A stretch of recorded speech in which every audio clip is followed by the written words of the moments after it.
Arizona Cardinals and the Pittsburgh Steelers. This is 5.5 in favor of the Steelers at home over the Cardinals. 41.5 is your total. So, Steven, it's a little bit of an interesting handicap for us here because Arizona has been without Trey McBride, has been without Hollywood Brown, has been without Michael Wilson in practice all week long. But then we get reports that they're at least hopeful that those guys are going to play this week, which makes this, to me, almost an impossible handicap because that's the entire offense for the Cardinals. It's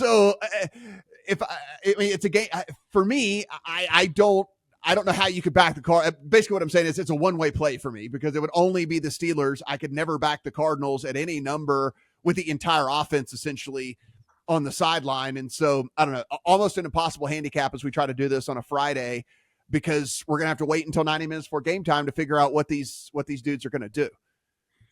And maybe the Cardinals are motivated to just say, hey, why don't you get a little healthier this week? Because losses are good for them at this point. And they have an out. I should say this too. You say that like tongue in cheek, but like they have an out by doing that because they have a bye next week.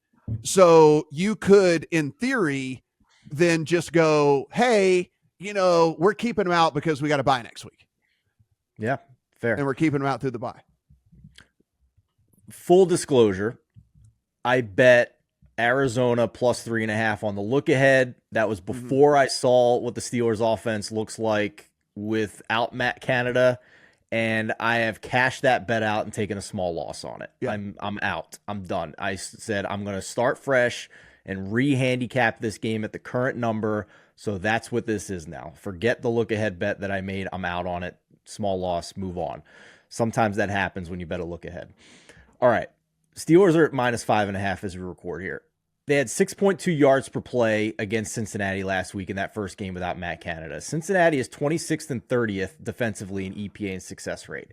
Arizona is 31st and 32nd defensively in those two metrics. The Steelers only won by 6. They had a low-scoring game, but they also were only 1 for 4 in the red zone. And this is an offense with Matt Canada last year that was 52% in the red zone. So far this year, they're only 43%.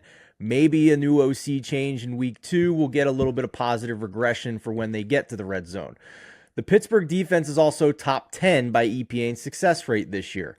Since Kyler Murray came back for the Cardinals, he's played 3 games.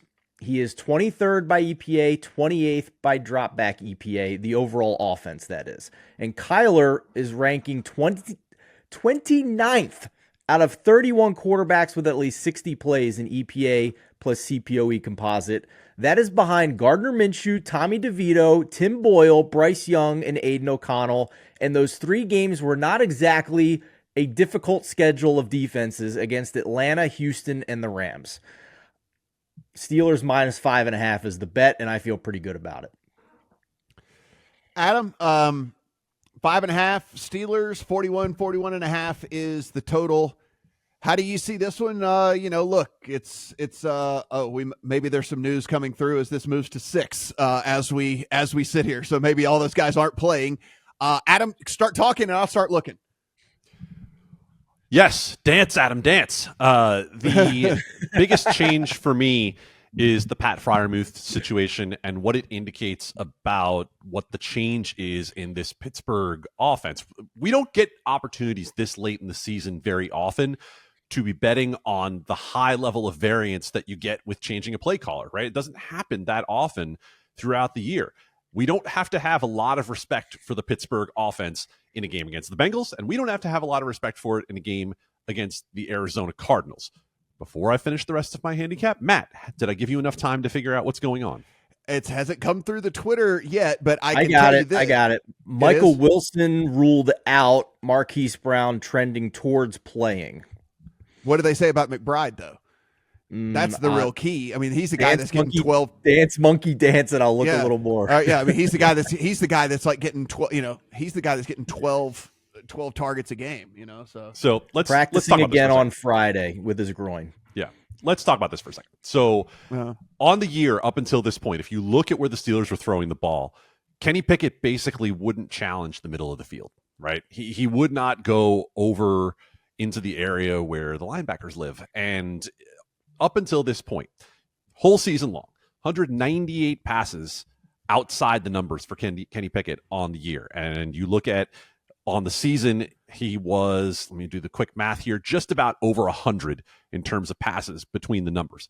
Then you go back and you look at what they've done last week, and Pat Freiermuth had 11 targets, and Kenny Pickett was 11 to 15 throwing the ball over the middle. All of this is to say, when you look at the fact that the Steelers went over 400 yards for the first time in 40 games, there actually is a little bit of signal in the fact that they're doing this differently than they have in the past. And so I'm with Matt that it's Cardinals or pass. Pardon me, rephrase. I'm with Matt that it is Steelers or pass. I haven't gotten to the point that Steven has of placing the bet. It's a lean for me right now. I want to see a full injury report, but for me, it is definitely on the side of Steelers or nothing else.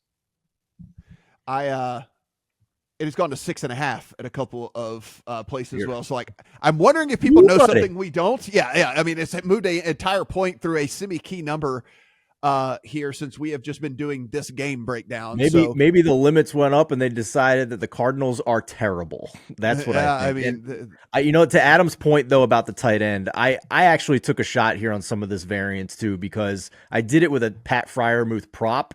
And I did one of those corny social media ladders because I think like all outcomes are possible here after what they showed with how they're going to use him last week.